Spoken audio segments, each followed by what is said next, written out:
오늘 이 아침에도 하나님의 크신 사랑과 은총이 우리 예배에 참여하신 여러분과 함께 하시길 바랍니다. 아멘. 감사합니다. 여러분, 오늘 베드로전서에 있는 이 말씀은 사람들의 걱정을 확 다 덮어주는 그 하나님의 놀라운 은혜의 말씀을 선포하는 순간입니다. 여러분, 우리가 가장 걱정하는 게 뭘까요? 돈 있고 또 사회적인 지위도 있는데, 이 사회적인 지위와 돈보다 더 중요한 게 건강이라고 합니다. 건강 없어지면 이거 무슨 의미가 있겠습니까? 자, 그렇다면 건강 막 튼튼해요. 예? 여러분 아시죠? 소모즈라고 아십니까? 소모즈? 원더우먼, 우리끼리 아는 이야기. 요즘 아이들 요즘 MZ세대는 잘 모르겠지만 총알 나오면 땅땅 막아내고 가볍게 입고 다니면서 하늘을 날아다니고 말이죠. 자, 그렇게 건강한들 오늘 사도 바울은 뭐라고 얘기하냐면, 그렇게 건강하고 너희들은 문제가 다 없다 치자. 영생이 없으면 무슨 의미가 있겠느냐? 영생이 없으면 무슨 의미가 있느냐? 육신은 건강한데 죄를 지어서 움츠리고 살면 담들고 힘들지 않겠느냐? 그러니 이제부터는 너희들 그런 옷 입지 말고 하나님의 삶을 입어라. 그게 바로 오늘 1절에 있는 말씀. 여기 뭐라고 되어 있습니까? 그리스도께서 이미 육체의 고난을 받으셨으니 너희도 같은 마음으로, 여기 뭐라고 되어 있습니까? 갑옷을 입으라. 예수님께서 육체의 고난을 다 받으셨. 그렇게 어떻게 됐습니까? 육체의 고난을 받으신 이유는 끝에 이렇게 되어 있습니다. 이는 육체의 고난을 받은 자는 죄를 그쳤음이니. 우리의 죄가 다 사여졌으니 그 사해진 그 모든 그 죄는 예수님께서 고난 당하셔서 그렇게 된 거지, 예수님께서 나는 됐고 너희들 죄 사해져 관계없어가 아니라 그 죄에 다 관여하시고 대신 지으셔서 그 죄로 인한 고난은 예수님께서 그냥 받으신 것이 아니라 육체로 고스란히 다 입으셨다. 그러니 염려하지 말아라. 너희는 하나님의 은혜로 깨끗함을 입었더니 이제는 갑옷 입고 살아라. 제가 그래서 원더우먼 소모즈 얘기한 거예요. 갑옷 입고 담대히 삼아라. 근데 여기에 뭐가 더해 있다?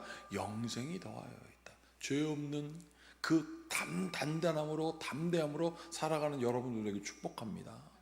그런데 이 죄에 대해서 우리가 예민하긴 해야 돼요. 이 예민하면 나 죄 지으면 어떡하지? 이게 아니라 죄 떠나가, 거부라는 거죠. 여러분, 그래서 2절에 뭐라고 되어 있냐면, 그 후로는 다시 사람의 정욕을 따르지 않고 하나님의 뜻을 따라 육체의 남은 때를 살게 하려 함이라. 우리의 남은 때는 하나님의 뜻대로 살아가는 때고, 우리가 천국 가면 그냥 어떻게 돼요? 하나님과 더불어 사는 삶이니 이제는 하나님께서 주신 은혜에 합하여 살아라. 그런데 왜 이런 말씀을 전하고 있냐면, 이 베드로전서, 베드로후서는 이방인 그리스도인들에게 쓴 편지거든요. 이 사람들이 옛날에 살 때는 막 좋았어요. 건강하고 잘 먹고 잘 자고, 맘만 먹으면 이 여자 저 여자, 이 남자 저 남자, 심지어 동물과도 성적인 쾌락을 즐기는 게 문제가 되지 않았어요. 그런데 예수를 믿고 나니까 이런 것들을 다 절제해야 돼요. 자, 절제하는 것까지 좋았어요. 왜? 우리 아내가 좋아하니까. 여러분, 동물과 수관하는 것은요, 그 짐승이나 하는 일 아니겠어요? 그런 사람들이 하는 게 다 거절돼서 좋은 것 같은데, 제일 힘든 건 뭐냐면, 그 전에 내가 섬기면서 우상 섬겼던 같은 친구들이 너 예수 믿고 왜 이렇게 사람이 변해졌어? 라고 하는 거예요. 여러분, 예수 믿고 사람이 변해졌는데 좋아졌어요. 그런데 좋아졌다고 뭐라 그러는 게 이상한 거 아니겠습니까? 근데 꼭 그렇게 해요. 왜 밥 먹기 전에 기도하고, 왜 먹던 술은 안 먹고, 왜 자꾸 같이 놀러 다니면서 했던 거 왜 안 하냐? 왜 우리랑 함께 같이 즐기고 교제했다는 거 안 하냐? 그게 뭡니까? 왜 더러운 걸 안 하느냐? 라고 사람들이 손가락질하니까 그게 힘들었어요. 혹시 여러분 그리스도의 은혜로 변화받은 다음에 그런 것 때문에 힘들지 않는 여러분들에게 축복합니다. 여러분, 그건 추잡한 거예요. 추잡한 거. 그런데 그게 힘들어졌어요. 그러니까 사도 바울이 얘기를 합니다. 너희들 그게 환대받는 것 같으냐? 너희들 환영하는 거 아니야. 오늘 그래서 설교 제목은 뭐냐면, 죄를 덮어주는 특별한 환대. 죄 가득한데 죄 지으라고 하잖아요 지금. 여러분, 환대라는 말은 무슨 뜻이냐면, 손을 벌려 안아 환영하다가 환대랍니다. 환대, 손을 벌려. 그러면 이 환대가 가장 잘 일어나는 데가 어디여야 하면 바로 가족이에요. 가정이 이렇게 환대합니다. 조건 없이. 자녀가 밖에 나가서 힘들고 집에 들어오면 어머니 아버지가 오늘 뭐 했니? 너 오늘 점수 8점 10점 될 때까지 열심히 해. 그러면 그 집에 왜 돌아가겠습니까? 너는 어찌하여 생긴 게 그래가지고 남자친구도 없고 여자친구도 없고 그렇게 하시겠습니까? 큰일 나요.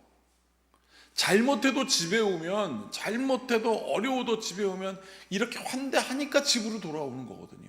여러분, 그래서 환대하는 것에 무엇이 일어나냐면 치유가 일어납니다. 그래서 오늘 우리가 함께 찬양할 것처럼 나 이제 주님께 새 생명 얻은 그 생명을 그냥 얻은 게 아니라 주님께 돌아와 환대해 주시니까 새 생명을 얻게 된 거예요. 여러분, 이 환대라는 말을 영어로 뭐라고 하냐면 hospitality라고 해요. hospitality. 어디서 많이 들어보셨죠? hospitality. 병원이에요. 병원에 갔더니 주사를 맞습니다. 자, 엉덩이 주사입니다. 내리세요. 자, 아플 거예요. 딱딱딱 자, 가세요. 어떤 코미디언이 그러더라고요. 그게 환대가 아니거든요. 근데 병원에 가니까 환대해 보십시오. 그러면 그 병원 가는 것만으로도 치유가 일어납니다. 제가 얼마 전에 세브란스 병원에 갔더니 친절 직원들 쫙 사진하고 나와 있어요. 그 친절이라는 게 뭔가 봤더니 환대해 준 거예요. 환대해 준 거. 병원에 왔는데 병원이 거대해요. 어디로 갈지도 몰라요. 그 얘기해 줘요. 잠깐만 기다려서 환대 자세히 해 주니까 그 사람들 친절 직원으로 뽑힌 거예요. 그게 뭡니까? 병원 가면 환대가 일어나야 돼요. 그러면 나를 꽉 넓은 손으로 품어 안아주면 거기서 무엇이 일어난다? 거기서 치유가 일어나니까 그래, 환대라는 호스피탈리티가 병원이라는 말이 호스피탈과 맞구나라는 생각이 들더라고요. 사랑하는 여러분, 우리 주님이 여러분들을 환영하셨습니다. 그래서 교회로 부르신 거고요. 여러분들을 통하여 여러분들의 가정이 또 여러분들로 인하여 그 자녀와 남편과 아내가 변화되는 것이고요. 그리고 여러분들이 거하는 직장에서 하나님의 은혜가 있을 때 여기 뭐라고 되어 있습니까? 죄 다 씻음 받은 담대한 갑옷을 입을 때 그곳에 뭐가 일어납니까? 회복이 일어난다라고 오늘 베드로는 얘기하고 있어요. 그런데 뭐 그까짓 거 옛날 정욕에 빠졌던 것, 술 먹었던 것, 그거 뭐가 문제가 되느냐? 그거 안 해도 돼. 하나님이 기쁘게 해주실 거야. 그래서 3절에 뭐라고 되어 있습니까? 너희가 음란과 정욕과 술취함과 방탕과 향락과 무법한 우상 숭배를 하여 이방인의 뜻을 따라 행한 것은 지나갔다. 그러니까 이제는 족하도다. 지나간 것 바라보지 말라고 얘기하고 있습니다. 그러면서 7절, 8절, 10절에 이렇게 되어 있는데 만물의 마지막이 가까이 왔으니 그러므로 너희는 정신 차리고 근신하여 기도하라. 이 근신이라는 게 뭐예요? 나를 되돌아보는 거거든요. 근신. 그래, 나 지나간 거 바라보지 말고 지금 봐야지. 왜요? 마지막 때가 가까이 왔는데 내가 지나간 거에 왜 묶여 사느냐? 오실 그이가 지금 바로 곧, 이게 바로 종말 신앙입니다. 내가 바로 지금 오늘 내일 올지는 모르는데 근신하여 주님께 부탁하며 살아야지.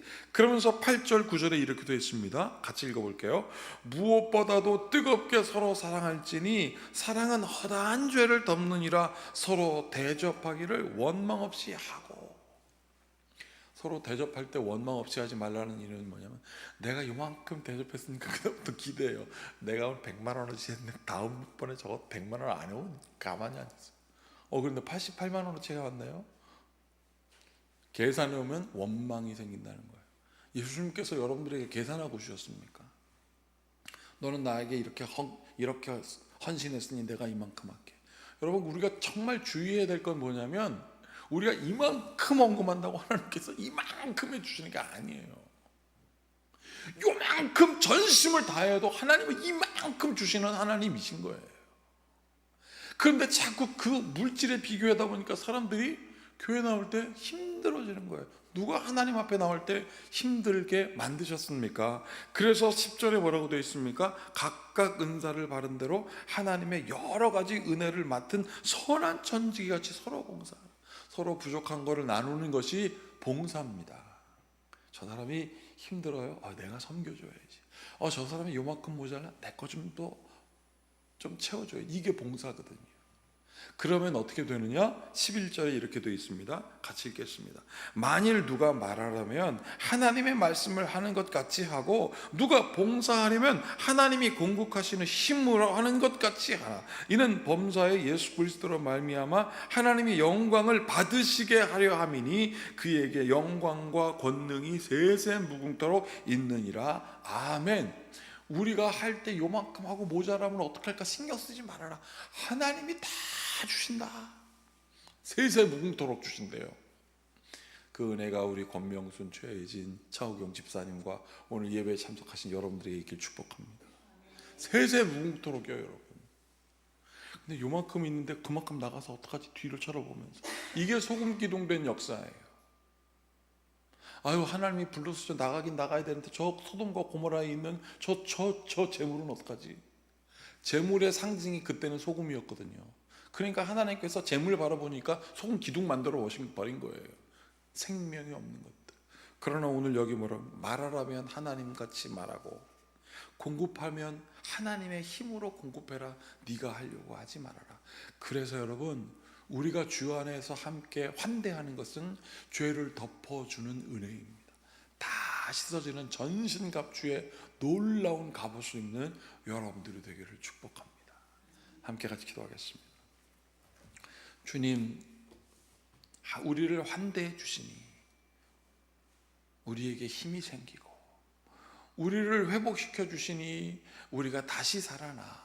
주님, 지나간 것들, 더러운 것들, 수치스러운 것들 붙들지 말게 하시고, 말할 때 하나님이 말하시는 것처럼, 공급할 때 하나님이 공급하신 것처럼 할 수 있도록 주여 역사하여 주시옵소서.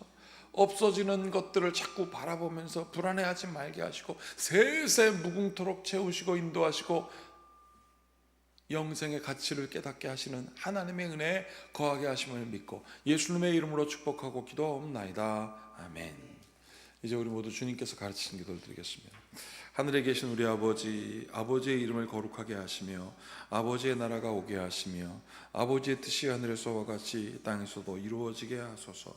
오늘 우리에게 일용할 양식을 주시고 우리가 우리에게 잘못한 사람을 용서하여 준 것 같이 우리 죄를 용서하여 주시고 우리를 시험에 빠지지 않게 하시고 악에서 구하소서.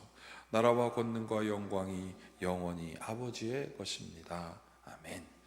자, 이제 말씀을 기억하시면서 우리를 채우시고 인도하시는 대로 또 하나님께 영광 돌리는 베푸는 삶을 살 수 있도록 모두 함께 같이 기도하시겠습니다.